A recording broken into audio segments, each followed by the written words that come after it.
to the massacre of Tulsa, Black Wall Street. I read an article about it, but I've never gone into deep detail to search for it. And supposedly this video is going to be really deep. With everything that's going on, I feel like it's pretty appropriate to watch something like this, and I'll probably definitely learn more about it than what I read. So let's watch this together, you guys. Something terrible happened here. And for decades, people didn't talk about it. I was an adult before I ever heard about it. It was something that was hidden. This entire historic community was obliterated. Bodies dumped in rivers, bodies dumped in mass graves. It was an absolute massacre. This story isn't one you'll find in most history books. And almost 100 years later, the facts of what exactly happened that day are still unraveling. So we're driving in what's known as Black Wall Street. It's where one of the nation's worst episodes of racial violence took place. In 1921, a neighborhood in Tulsa, Oklahoma called the Greenwood District was a bustling community of Black-owned businesses. Tulsa locals know that period of Greenwood's history as a kind of golden age. If you can imagine just like an old-time downtown, things like movie theaters, pharmacies, hair salons, and so forth. They called it Black Wall Street. It was a mecca. It was a huge success. But Black Wall Street was also an anomaly. It thrived at a time when the KKK was incredibly active in Oklahoma, and the nation had just been through the Red Summer of 1919, when white mobs murdered Black people in dozens of incidents across the U.S. There needed to be a sort of match or an igniter tossed on these embers. And that trigger event was an incident that involved two teenagers, Dick Rowland, 19-year-old Black boy who shined shoes down to Sarah Page, 17-year-old white girl who ran an elevator in a downtown building called the Drexel Building. He went to the building, boarded the elevator. Something happened. Sarah Page began to scream. They both ran out of the elevator. Now, we don't know exactly what happened in this elevator, but a day later, Rowland was arrested and taken to the courthouse. The local newspaper ran an article claiming Rowland had assaulted Page. Even though Page refused to press charges, the article was essentially a call to action for whites. A large white mob began to gather on the lawn of the courthouse. Dick Rowland was in jail on the top floor. A number of Black men, several dozen, marched down to the courthouse to protect him, some of them armed. There was a struggle between one of the Black men in the small group and one of the white men in the larger group, and things sort of went south from that point. Hundreds of white people descended upon Black Wall Street, armed. Black residents withdrew behind the railroad tracks that marked off the Greenwood District. Some of them were armed and fought back, but they were outnumbered by the white mob, which shot their way through. The white mob murdered, they looted, and they set fire to Black Wall Street. This was the strategy, if you will, of how to deal with these communities, with these successful Black communities. The effects were disastrous. For 2 days, the Greenwood District burned. Martial law was declared, and the National Guard was brought in. By the time the massacre ended, Greenwood was in ruins. More than 1,200 homes were destroyed, and 35 blocks burned. The exact number of casualties is harder to pin down. Some initially only reported that white people died. Others reported somewhere between 30 and 100 mostly Black casualties. But estimates now put that number closer to 300. As for those that survived, thousands of them lived in tent cities in the months that followed, and were left to pick up the pieces of rubble they once called home. After the massacre, the cover-up started. records went missing from city files, including the very article that started it all. It makes photos from this time all the more important as part of the historical record, but back in 1921, these images served a very different purpose. So photo postcards like these were pretty widely distributed after the massacre. At the time, they were a part of white supremacist culture and kept as souvenirs of racially charged crimes. Now they're preserved to make sure this part of Tulsa's history isn't forgotten, and they paint a clear picture of how much destruction there was that day.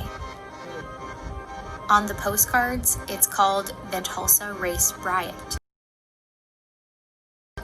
a name that itself sort of erases what really happened. By calling it a riot, it's a way of trying to rewrite the history, assuming that there were both sides at fault, and that was not the case. I call it a massacre, and I call it that because that's what it was. Exactly. Greenwood eventually rebuilt, but nearly a century later, there's a part of this story that still haunts the city. No one actually knows where the victims' bodies are. We've got to find our people. We've got to put them at rest. If not, we'll continue to be haunted by what was done so many years ago. Kevin Ross, a local writer, is one of many in Tulsa descended from people who lost everything in the massacre. So in this cemetery, there are only 2 official victims of the Tulsa Race Massacre. How many victims do you think there are? After all these years, I think 300 is putting it mild. Oh my God. In 1997, the city finally put together a commission to study the massacre and help piece together what happened in 1921. They compiled records and eyewitness accounts. Bullets were just raining down over us. They set our house on fire and went right straight to the curtains and set the curtains on fire. These accounts are especially important now because none of these survivors are alive anymore. And they also provided new information. Some mentioned trucks like this one loaded with victims of the riot. One riot witness in particular came forth testifying that he saw bodies being dumped in Oaklawn Cemetery. This is it. This is the area. Using the survivor accounts, records, and eventually radar, the city was able to pinpoint 3 locations with anomalies in the soil. Only one step was left: to excavate. But it was something the city at the time wasn't up for doing. For many Tulsans, it was a part of history best forgotten and not worth investigating. In some ways, today, that sentiment remains. Kind of waste of money. Why do you think that? Oh my God. It's over, it's done. But there are clear signs Let of it a be the other city way that's around. ready to come to Right. terms with a dark chapter in its history.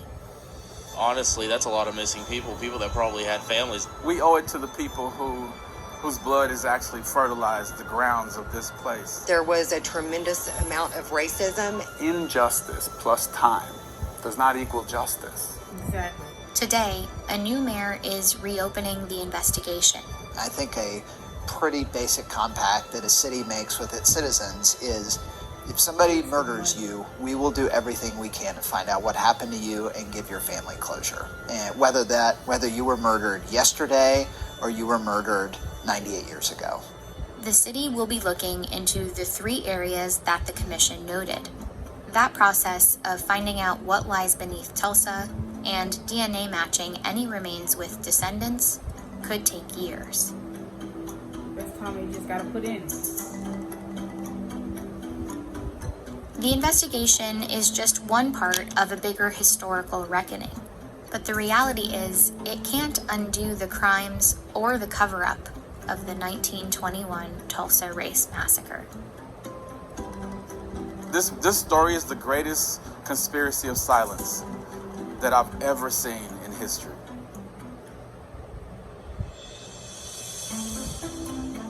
Thanks for watching. If you haven't already heard, we've launched a paid membership program called the Video Lab. For a monthly fee, subscribers get access to tons of special features.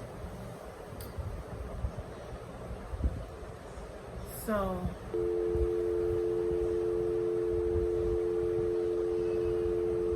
that man talking about a waste of money. And I read in the article that I read about, it was saying that like people tried to cover it up, people tried to rewrite it, and the people who were coming out and talking about what happened, they died. They still haven't got any compensation for what happened to them. I heard that they built a railroad over all of those people's homes that got burned down. Like, how can you be so disgusting? Like, if it was the other way around, they would be fighting tooth and nail to find out what happened to their family. But because it's black people, because it's such a long time ago, it's a waste of time.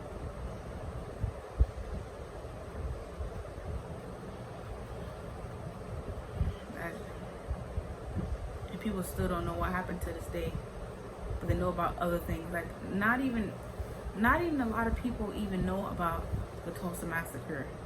Like,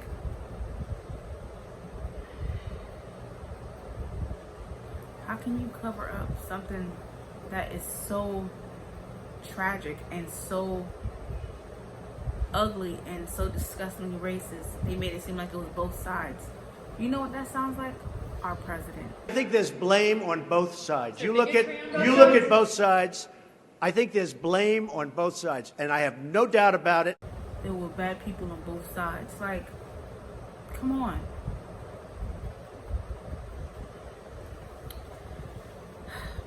So this was my reaction. I hope someone learned something from this, because I learned a little bit. There was definitely some details in here that was not in the article that I read about. So if you guys want me to react to something different, you know, leave it in the comments. Please like the video and please subscribe. All right, bye guys.